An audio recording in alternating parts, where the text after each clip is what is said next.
खोर्धारे बिजु जनता दल प्रार्थी भाव में बासंती महापात्र को मिला ग्रीन सिग्नाल। बीजेडी वरिष्ठ उपसभानेत्री बासंती महापात्र को नवीन निवास तथा थर्ड फ्लोर रू मिला ग्रीन सिग्नाल।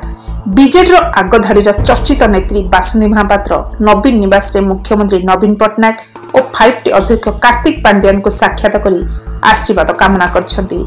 खोर्धा निर्वाचन मंडल रे बीजेडी बासंती महापात्र को नवीन बाबू और 5T अध्यक्ष कार्तिक पांड्यान भरोसा करिया परे समस्त आशायी एबे निराश होइछंती।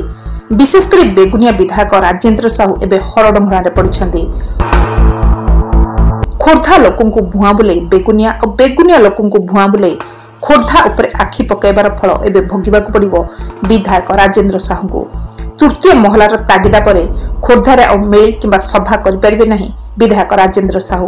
एबे उभय बेगुनिया सह खोर्धा मध्य विधायक राजेंद्र साहू हाथरू चली जाओ बोली साधारण आलोचना होछि। अन्यपटे टिकेट पाए ग्रीन सिग्नाल तृतीय महलार मिलिया परे निर्वाचन मंडली खोर्धारे निजर शक्ति प्रदर्शन करने समर्थकों को आश्वस्त करछंती वीर पाइक माटीर लड़ुआ नेत्री बासंती महापात्र। खोर्धा निर्वाचन मंडल कोण अनुकोण रे निजर उपस्थिति जाहिर करछंती। बासंती महापात्र शक्ति प्रदर्शन रे निज दलर आशायींक सह विरोधी बीजेपी और कांग्रेस मध्य निज निज प्रार्थित्व को नहीं चिंतार पड़िछंती। खोर्धा भली वीर पाइक माटी झांसी रानी भली नेत्री बासंती महापात्र को बीजेडी पसंद करने फल बिजु जनता दल शिविर में खुशीर लहरी खेल जाइछि।